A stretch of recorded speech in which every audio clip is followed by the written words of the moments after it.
Hello, everybody. This is Joe from PrepAgent. I'm calling you from beautiful senior communities. Anybody guys ever been to senior communities? It is rock and roll every day. Tonight's a big block party. Can't wait to go there. But in the meantime, before I celebrate the joy of being around here and hanging out with dear old moms, it's time to go over finance with all of you guys. Who's excited? Everybody say, I'm excited for finance. Who's excited for finance? Anybody? Anybody? Anybody? Anybody? Who's excited for finance? Finance is the worst. I gotta be honest. I hate it so much. I try and get extra motivated when we do finance because I just find it so painful. But we will get through it together, right, guys?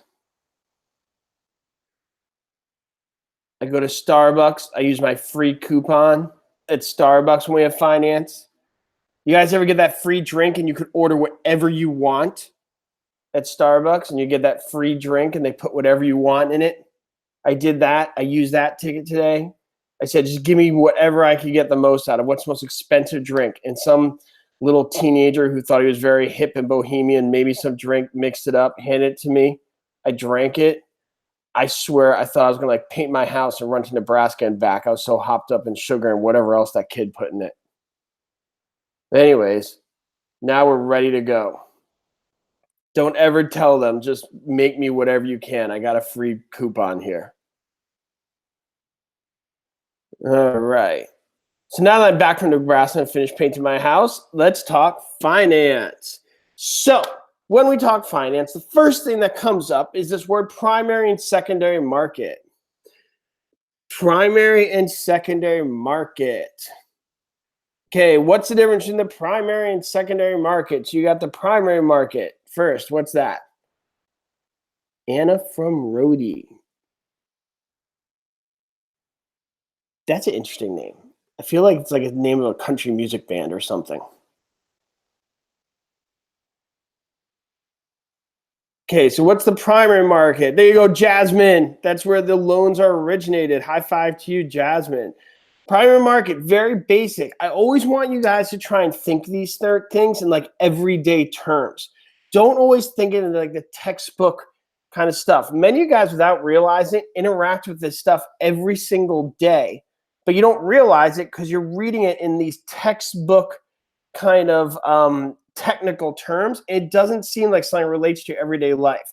Any of you guys ever experienced that where you're reading this stuff and it just doesn't seem relatable? It doesn't seem what actually happens to you every day when it actually is. Anybody in that boat? So I want you guys to really try and make an effort to see how this stuff relates to your everyday life. So when I talk about the primary market, very simply said, it's when you go to the bank and say, I want a loan.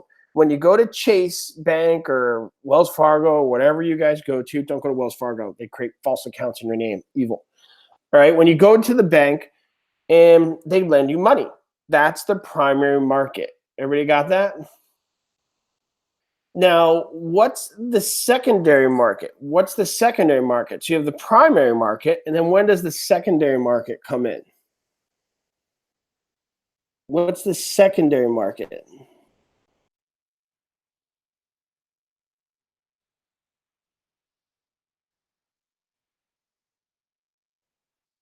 What do you guys think? So the secondary market is with the resale marketplace. Okay, guys? So Georgia O'Connor, Fannie Mae functions in the secondary market, but it's not the secondary market by definition. But you're not totally wrong. Fannie Mae definitely plays a part in it. Okay, so we said you got the primary market. You go into the bank, you get a loan, you have money, you go get your house. Great. But the bank would run out of money if they kept lending people money and didn't get paid back until like 30 years later. Remember, many loans have like 30 years on them, right, guys? So that could take a while. So what the bank does in the primary market, they sell their loans to people in the secondary market. Okay? So the secondary market's the resale marketplace. Congratulations, Haley Wilson. Great job. Super excited for you. Okay, so that frees up money for the people in the primary market. So you're saying, what is the deal with the secondary market? Well, when you guys invest in like stocks and things like real estate investment trust, if you have financial advisors, they will tell you different things to invest in. And part of those investments, when they talk about your stocks and investments on stock market and things of that nature and bonds, you're basically dabbling in that secondary market, whether you realize it or not. Does everybody get that? Hopefully that helps you put it in more real life terms. Okay, so it's a little more applicable to you so you can kind of get a better grasp on it. Has everybody got that? So secondary market is that resale marketplace. And you guys may think it has nothing to do with you, but when you like invest in things like stocks and bonds and all that kind of stuff, you're playing an active role in that. Okay.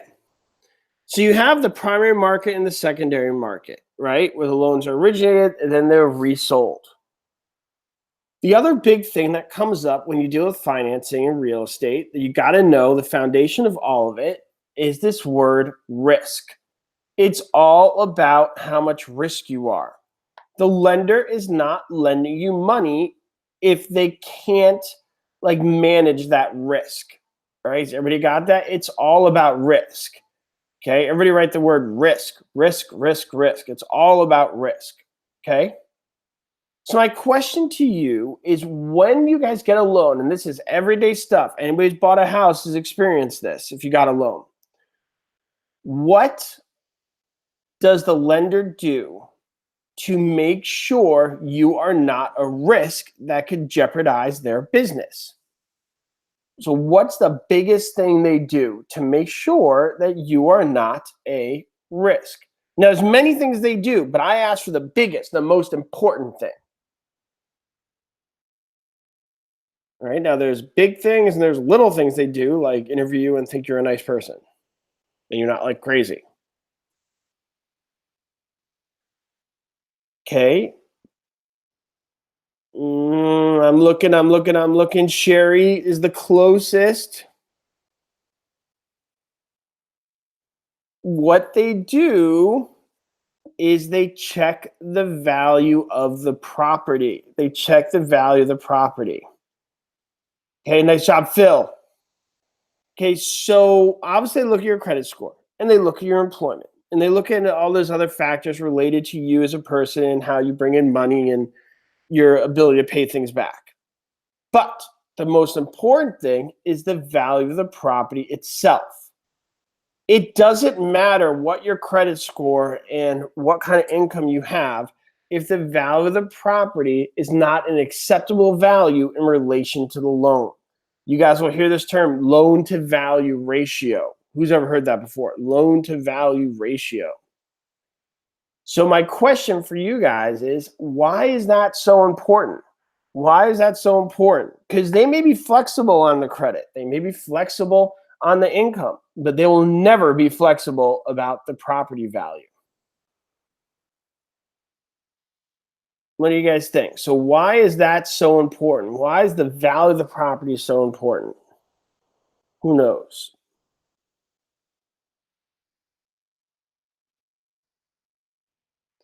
Okay, Sharon says it's value of the property because it's secure for the loan.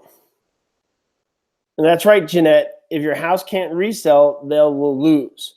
Because here's the thing. You may lose your job, and there's nothing they could do about it. Your credit may go to crap, but there's nothing they could do about it. But if you don't pay them, they could always sell your house to get their money back. Has everybody got that? They could always sell the house to recover that money. All right, does that make sense, guys? It's their collateral. Now, my follow-up question to you guys is, let's see who's been studying. What gives them the right to sell the house? It's not their house, it's your house, right, guys? You're sitting there, you're watching TV, you have keys to it. What gives them the right to sell the house? What do they have that gives them the right to sell the house? And there's a specific thing I'm looking for. Okay, what I'm looking for, when I say it, I know a lot of you guys are like, oh, I should have known that.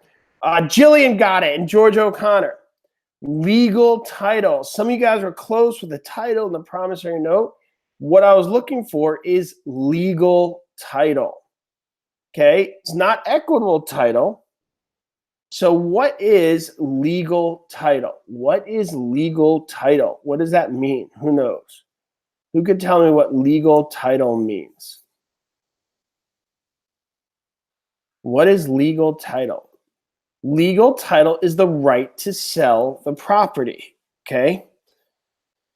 I hope you guys don't mind taking a step back on this, but I think it's important we have this foundation before you guys do questions and learn about finance. These webinars, I really want to put things in a context for you guys. So when you go home and study, you have a little more of a foundation to understand the rest of the material. So I hope you don't mind. Okay, so legal title is the right to sell. So Katie Allen says, do all states work this way? Yes and no, Katie. They all have this form of legal title, okay, where they can sell the property to foreclose. Now, I say no because some states use trust deeds, some use mortgages. I mean, they all can use either one, but the way they use them is a little different. So the process of foreclosing and utilizing that legal title could change from state to answer your question. But the premise that the bank, or the lender, I should say, has legal title is true for all states. I hope that makes sense. But the process of the foreclosure could change from state to state. So I hope that helps. Okay? So they have this legal title, which is the right to sell the property. Okay? Where did they get that legal title? Who gave them the legal title? Who gave them the legal title?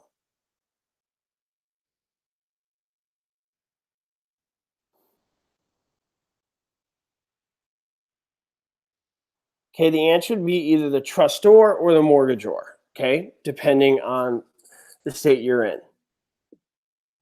They signed over that promissory note, And you, as the borrower, retain equitable title. What is equitable title?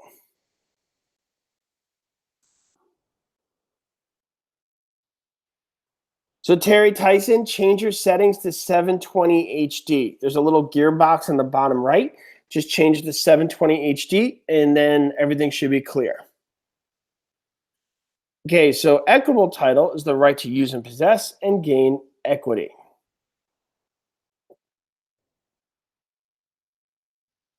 Okay. Moving right along.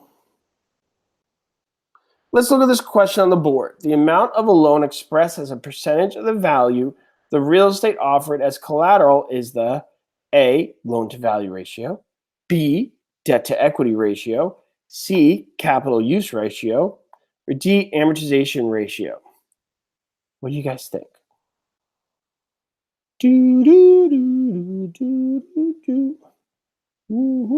I feel like I should have elevator music in between each question. Isn't that how Jeopardy does it? They play elevator music all the time. I don't know how you define elevator music, but that's how I define it. Jeopardy. Okay. So it's the loan to value ratio that we discussed before.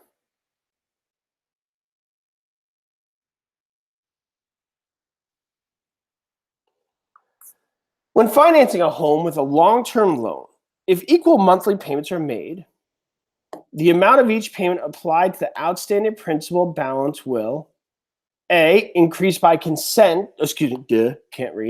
increase by a constant amount throughout the life of the loan. B, decrease at a constant rate. C, increase while the interest payments decrease. Or D, decrease while the interest payments increase. What do you guys think?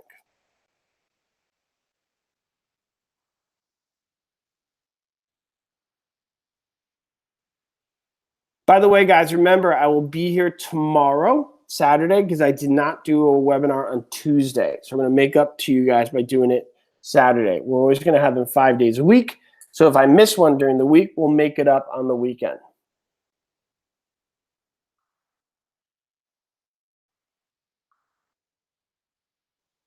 Okay, the answer is C, increase while the interest payment decreases. Adrian, do you have the time for tomorrow? If you could post the time for tomorrow, I'd appreciate it. I don't have it on me.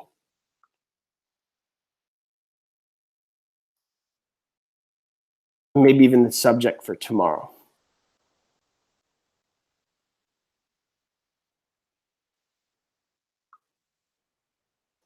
Okay, on home loans, the interest which is paid for the use of money borrowed is almost always A, annuity interest, B, simple interest, C, compound interest, D, discount interest. You know it, Phil.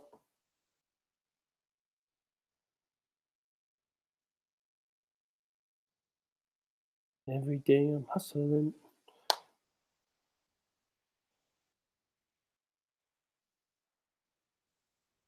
B, simple interest.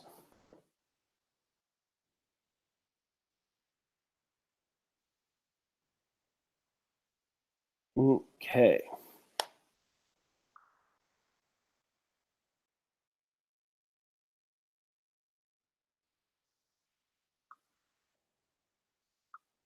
Ugh, reading. Gross. We'll get through it, guys. Don't worry. How many guys think that when they see a lot of words? Ugh, reading. Gross. Okay, which of the following statements is correct concerning the relationship between effective interest rate and a nominal interest rate? B, the effective interest rate is always lower because the nominal interest rate includes charges other than interest. B, the nominal interest rate actually paid by the borrower for use of the money. The effective interest rate is the rate specified in the note. C, the effective rate is the rate the borrower will pay. The nominal rate is the rate named in the loan application. Or D, the effective interest rate is the rate actually paid by the borrower for the use of the money. The nominal interest rate is the rate specified in the note.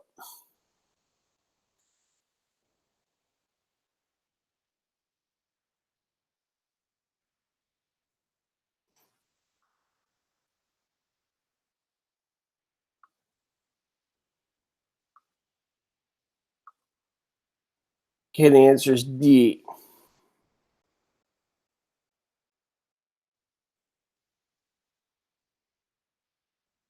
So, Jeanette, just remember nominal means named in the note. That's the key word to remember for your exam.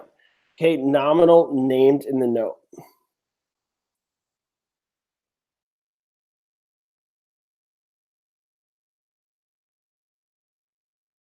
If you guys remember that, you'll pass. You'll be excellent. You'll be good to go.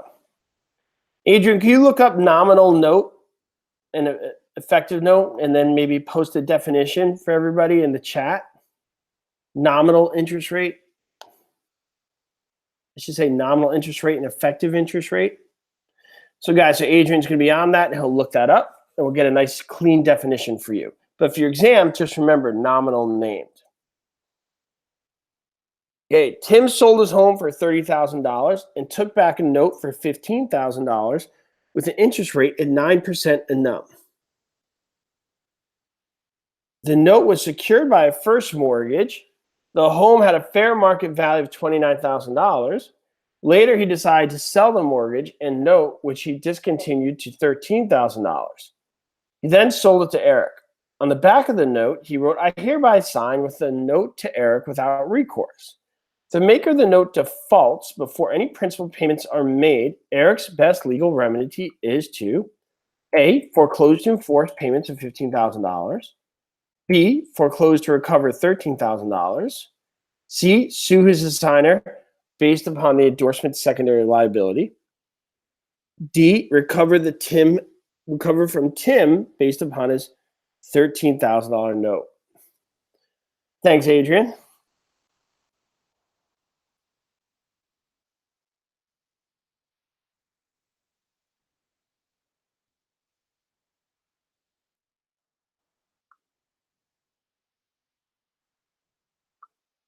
All right. And it's $15,000. All this is a lot of blah, blah. The only thing that mattered is he owed $15,000. That's it. The rest of it is a lot of information to throw you off. I think red herring is the correct term. I'm not sure. I believe that's what they call that when they have irrelevant information to throw you off. But the answer is $15,000. Is red herring correct? I think so. I don't even really know what a red herring is.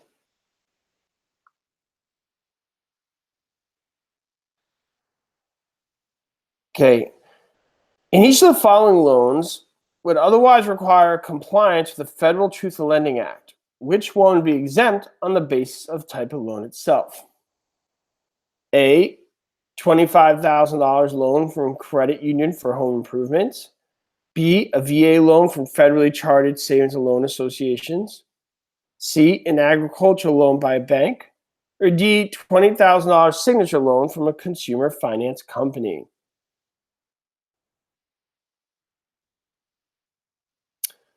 Thank you, Adrian. I'll now remember that forever. Now we're all going to remember that red herring's a film thing. You know why? Because you do not need to know it for your exam. And we're all going to be like, it's stuck in my head. Okay. So it's C, an agricultural loan by a bank.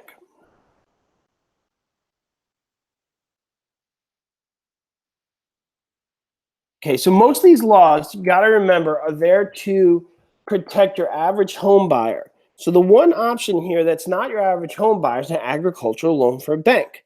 And that one makes that the answer. When you're dealing with big business loans or things that aren't for your personal home, okay, then there's this thing called caveat emptor, which means buyer beware. Caveat emptor does not apply to your average person buying a home.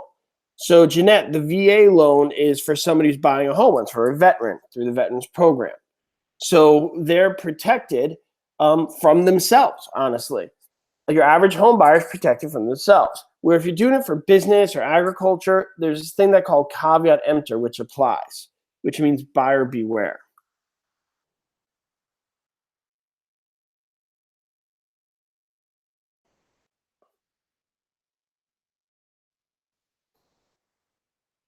The federal right to cancel notice must be given to a borrower by the agent if A, the money will be used for a business expansion, B, the borrower's residence is the security for a loan, C, a commercial building is being used for security for the loan, or D, the loan is not secured by the borrower's dwelling and more than $25,000 is being borrowed.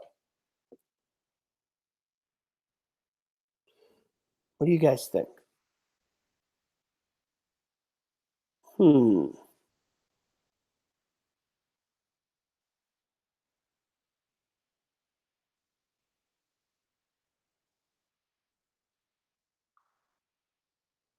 the answer is B. The borrower's residence is the security for the loan.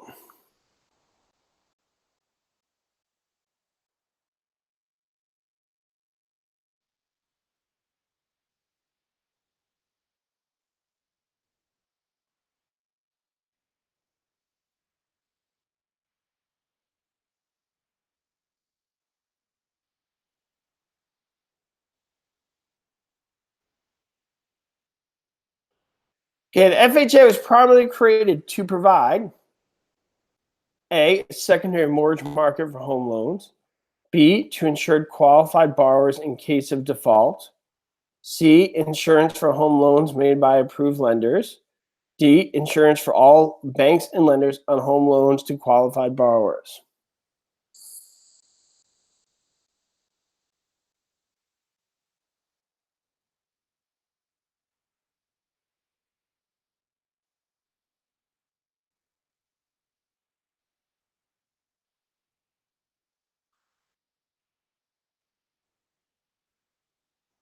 All right. So the FHA is there to insure loans. It's not a source of loans. FHA insures loans. You don't go to the FHA store to get a loan, right, guys? FHA is a place that insures the loans. All right. We are moving right along.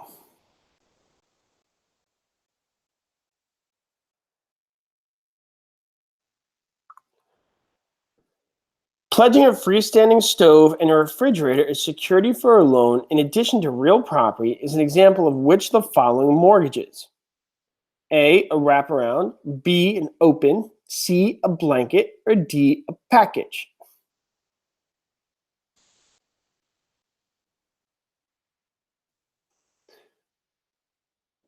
It kicks my butt too, Jeanette.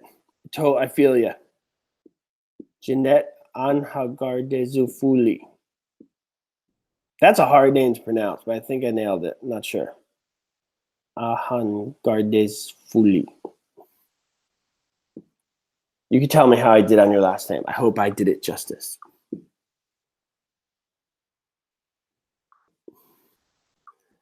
Okay, and that's a package mortgage. All right, when you use real and personal property. Okay, wraparound incorporates some kind of owner financing. An open mortgage is like a credit card when you borrow more against it. And a blanket mortgage is when you borrow two or more properties, specifically real property, like houses and buildings.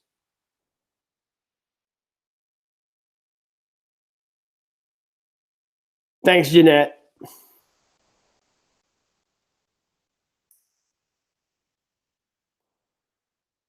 Which of the following expenses is tax deductible for homeowners? A, interest paid on mortgages. B, addition of a pool. C, utility payments. Or D, pest control.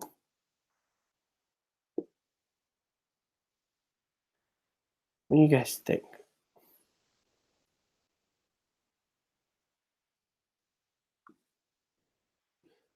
Interest paid on a mortgage. Are we all going to open houses this weekend? Who's going to open houses? Everybody? Everybody? I hope everybody.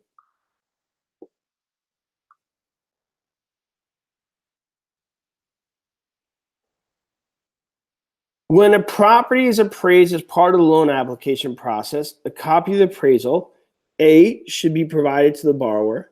B, is given to the seller only upon written request. C, must be shared with all the parties. Or D, is the confidential and for the lender's use only.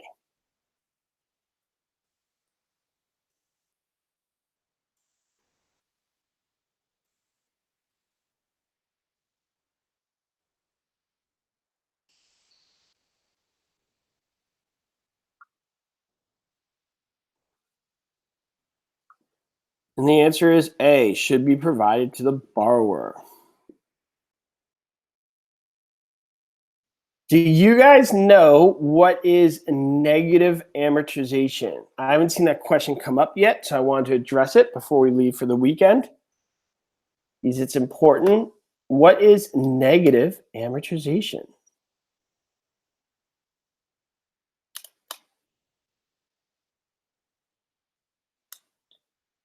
Could tell me what is negative amortization? Give me that definition. We are looking for negative amortization.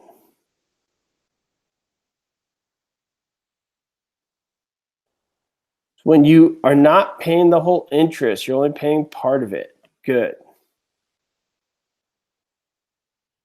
So your debt goes up. Your debt goes up.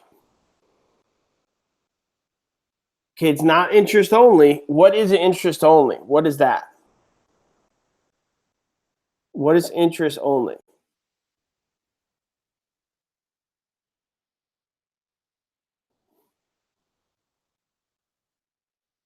So the interest only loan would be known as a straight note. A straight note. Nice job, Rodney.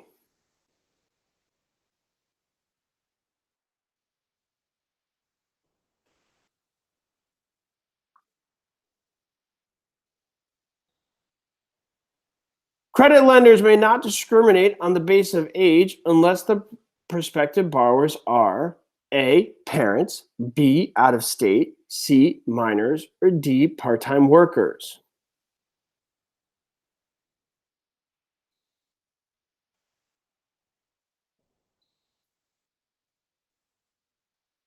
Okay, the answer is C, minors.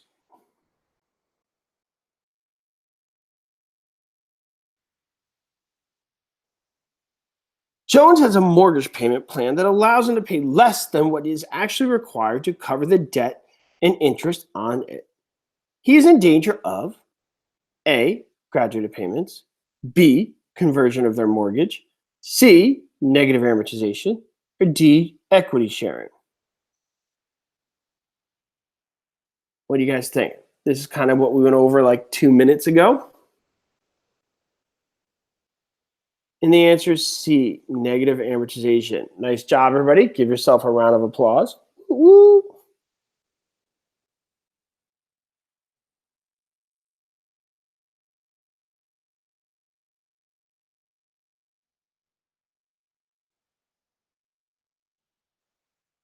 An owner of a trailer park wants to sell his business and real estate so that he may retire. But the tax on the capital gain would be prohibitive. One alternative that would allow the owner to make a change in a lifestyle while avoiding payments of capital gains is to A, sell and then buy a larger, more expensive venture. B, sell then buy a foreign property. C, do an arm's length swap with a friend. D, structure a like-kind exchange involving a similar property. And says, by the way, Joe, the new season of Santa Clara Diet is up. Oh my gosh, yeah, that's so exciting. Thank you. Totally pumped. I'm definitely watching that ASAP. Little busy this week, but in about 2 weeks, I'm going to sit down and watch that. Don't want to take up mom time watching that show, but she won't like it. Thanks, Ann. Super pumped now. If you guys don't know, Santa Clara Diet is a show on Netflix about real estate agents. That's all I'm going to say. The rest you guys got to watch.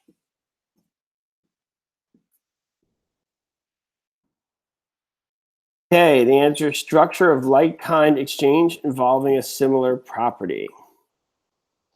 Do we all know what a 1031 tax-deferred exchange is? It's super important. It's called Santa Clarita Diet. It's very dark humor, though. I'll warn you guys in advance. I don't want to give it away, and don't give it away. All right, but it's very dark humor. I'll say that. The best way I could describe it. It takes a certain type of sense of humor to enjoy it. But if you like that type of thing, you'll love it. If you don't, might want to move on. Okay, so a 1031 tax-deferred exchange is when you sell your property, you take the money from your old property, and you put it into a new property. That way you don't get taxed on the capital gains, okay? You take the money and you put it into a new property. And it's called deferred because eventually you want to take the money. When you sell that old property, you have 45 days to identify that other property and 180 days to close the deal with the new one. All right. And if you guys focus on that in your career, there's people who make money just on doing those. It could be a very in-depth field. All right. So that's what that's all about. That's correct, Katie. It's 180 days. It's 45 days to identify and 180 days to close the deal. All right. So with that being said, that's it for tonight. I'm going to leave, and I think tonight I am not a drinker by any means, but I might enjoy a Bloody Mary, tomato juice, and what's that? Vodka and what's that spicy stuff? Worcester sauce, I think. I don't know. I'm not a big drinker. I don't know my drinks. I'm fine with a mojito. But tonight I'm going to enjoy. Hopefully you guys will do something fun. Tabasco. Thanks, Ann. I knew it was something like that. So I'm going to do that. And that's one of those drinks, if it's made well, it's delicious. But if it's made wrong, it's horrifically horrible. You guys agree? A Bloody Mary, if it's done right, it's amazing. But if it's done wrong, it's like the most hideous thing ever. So I'm going to go for that. And with that being said, I will see you guys tomorrow. That's right, Jillian. Thanks, Joe. Yeah, I'm definitely going to have a lot of mojitos and Bloody Marys to get through the evening tonight. So I'll see you guys tomorrow, 10 a.m., property transfer. Have a great weekend, guys, for those of you I don't see tomorrow. Mint celery, yes. Duly noted. So it's 1 p.m. Eastern, 10 a.m. Pacific time. That's correct, Jeanette. Bye, guys.